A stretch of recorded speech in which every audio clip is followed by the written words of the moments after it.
الحمد لله نحمده ونستعينه ونستغفره ونعوذ بالله من شرور أنفسنا ومن سيئات أعمالنا من يهده الله فلا مضل له ومن يضلل فلا هادي له وأشهد أن لا إله إلا الله وحده لا شريك له وأشهد أن محمدًا عبده ورسوله يا أيها الذين آمنوا اتقوا الله حق تقاته ولا تموتن إلا وأنتم مسلمون يا أيها الناس اتقوا ربكم الذي خلقكم من نفس واحدة وخلق منها زوجها وبث منهما رجالا كثيرا ونساء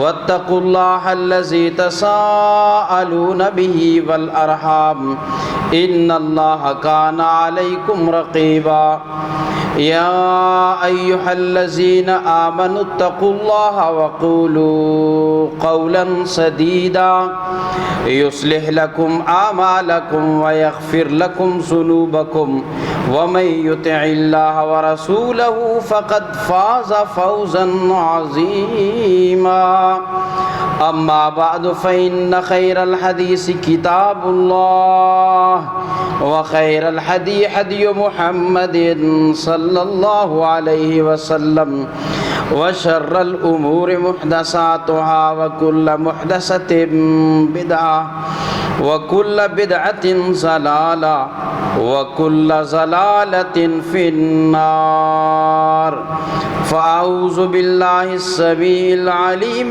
من الشيطان الرجيم بسم الله الرحمن الرحيم يا أيها الذين آمنوا كتب عليكم الصيام كما كتب على الذين من قبلكم لعلكم تتقون أياما معدودات فمن كان منكم مريضا أو على سفر فعدة من أيام أخر وعلى الذين يطيقونه فدية طعام مسكين فمن تطوع خيرا فهو خير له وأن تصوموا خير لكم إن كنتم تعلمون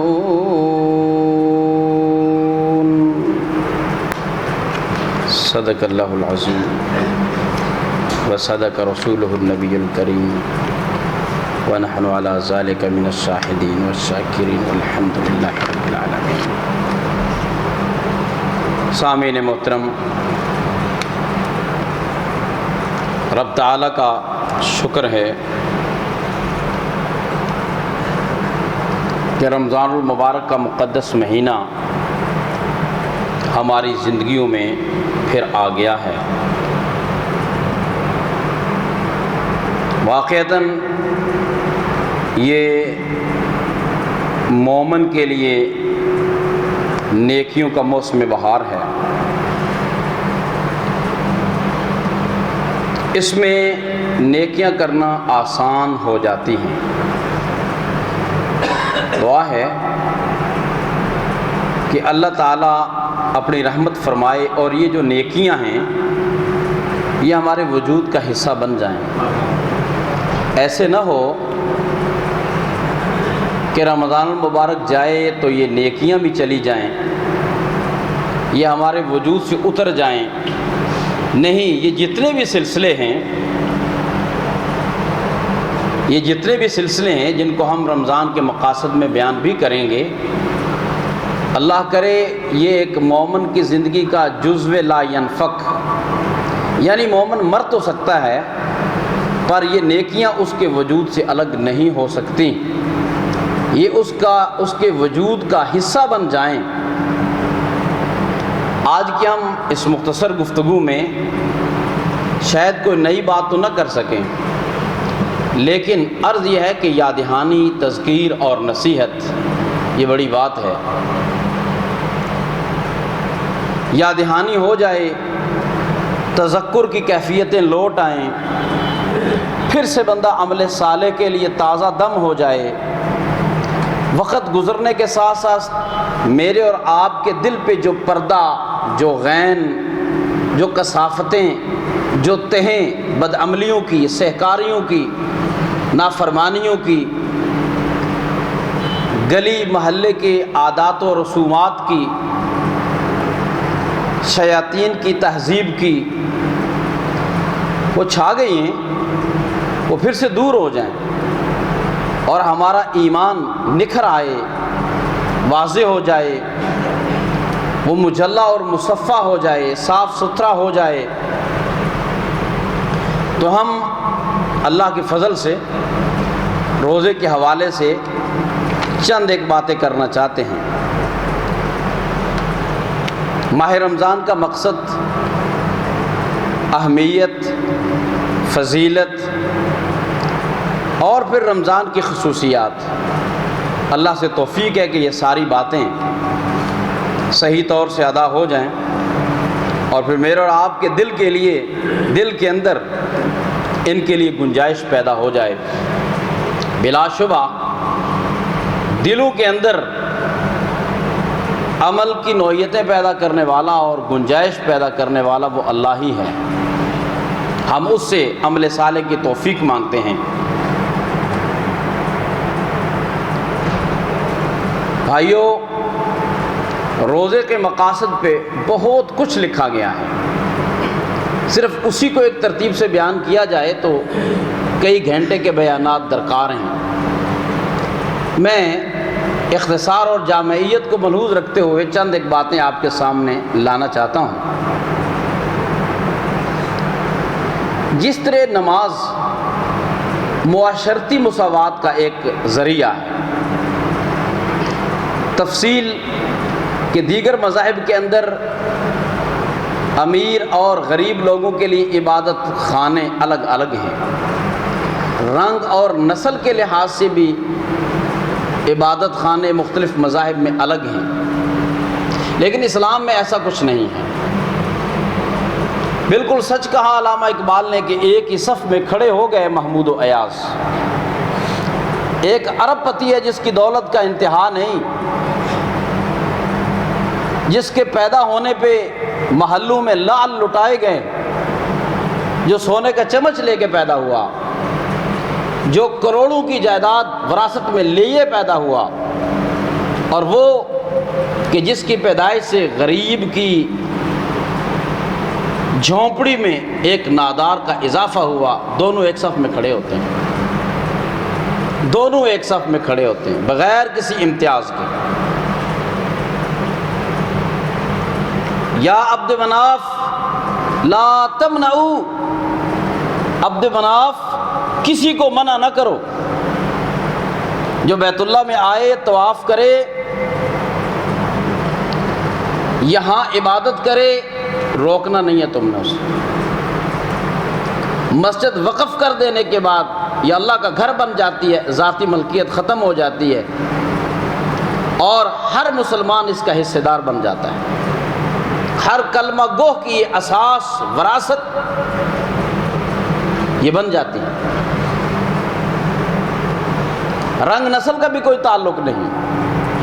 اللہ آپ کو حرم میں لے جائے، ہر نسل، ہر قد کاٹ، ہر بولی کا بندہ وہاں موجود ہے۔ آپ گندمی ہیں تو آپ کے ساتھ گورا کھڑا ہے، اور تیسرے نمبر پہ افریقہ کے ممالک کا سیاہ ترین بندہ کھڑا ہے، کوئی بھی یہ معاشرتی مساوات۔ تو روزہ معاشی مساوات ہے۔ بات تو یہ کرنا چاہتا ہوں کہ روزہ معاشی مساوات ہے۔ آپ غریب کے درد پہ، اس کی آہوں اور سسکیوں پہ، اس کی تنگ دستیالی، مفلوق الحال، بدحالی والی زندگی پہ فصاحت و بلاغت کے دریا لٹا دیں، بہا دیں، الفاظ کا بہترین چناؤ کر کے مضامین، کالم، فیچر لکھ دیں۔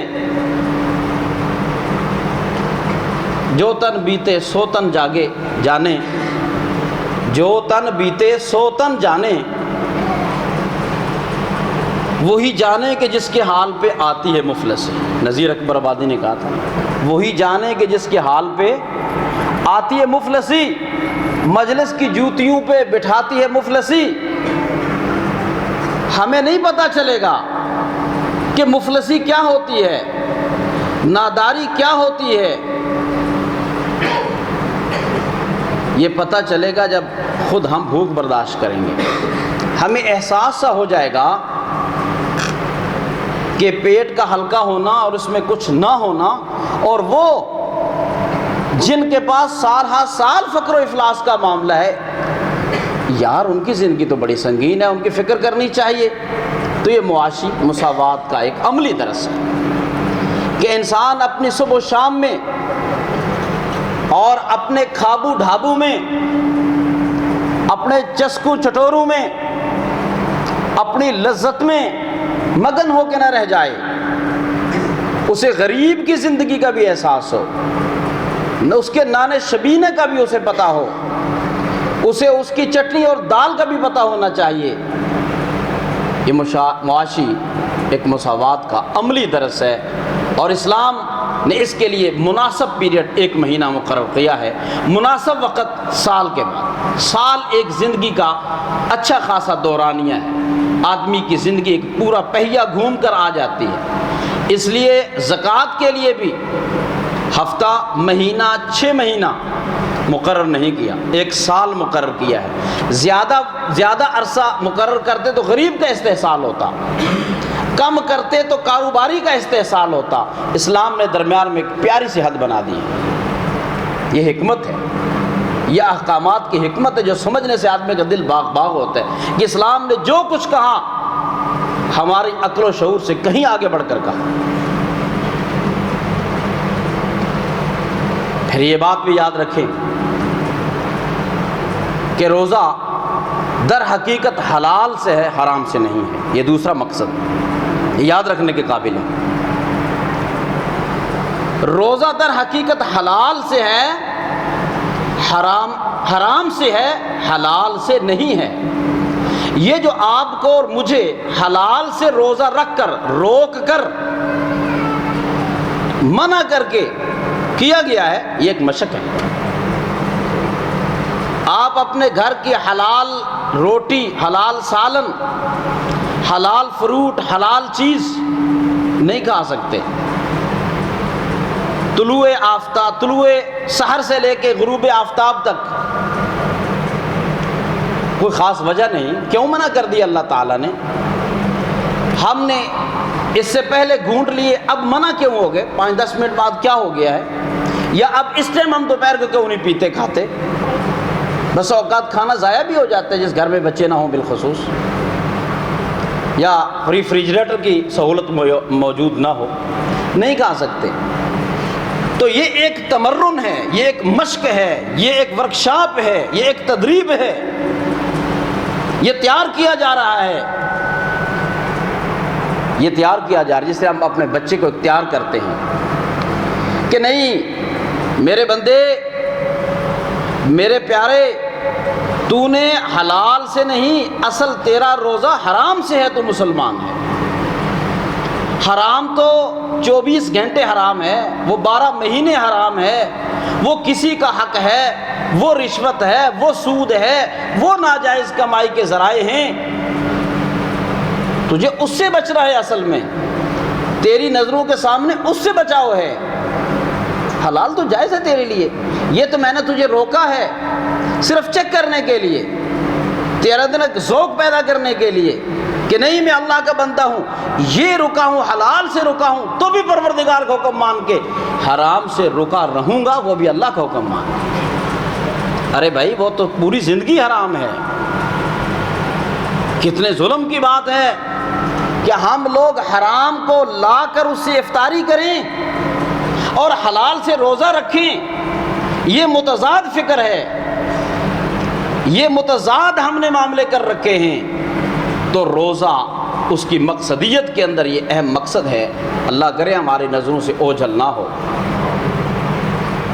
آئیے ہم تیسرے مقصد کی طرف بڑھتے ہیں رسالت مآب صلی اللہ علیہ وسلم کی بے شمار احادیث کے اندر اس بات کا پتہ ملتا ہے، اور میں نے پرسوں ترسوں کے درس میں صبح میں بھی اس کی وضاحت کر دی ہے، تاہم اشارہ کافی ہے کہ دنیا لذت کام و دہن کی طرف آگے بڑھ رہی ہے۔ آپ نے واضح فرما دیا تھا للفقر اخشى علیکم، مجھے غربت کا اندیشہ نہیں ہے اپنی امت پر۔ جب آپ نے اپنے صحابہ کی غربت دیکھی، مفلوق الحالی دیکھی، اللہ کے نبی ایک کھجور اور جہاد، نیکی کا کام خندق کھودا جا رہا ہے اور دو پتھر، فرمایا میرے صحابہ یہ عارضی معاملے ہیں، فتوحات کے غنیمتوں کے دروازے کھل جائیں گے، مجھے اپنی امت پر فقر کا اندیشہ نہیں ہے۔ میں نبوت کی آنکھ سے جس اندیشے کو نوٹ کر رہا ہوں وہ یہ ہے کہ الدنیا بسطت علی من کان قبلکم، الدنیا بسطت علیکم کما بسطت علی من کان قبلکم، دنیا جس طرح پہلو پہ کھلی ہے تم پہ بھی یوں کھل جائے گی۔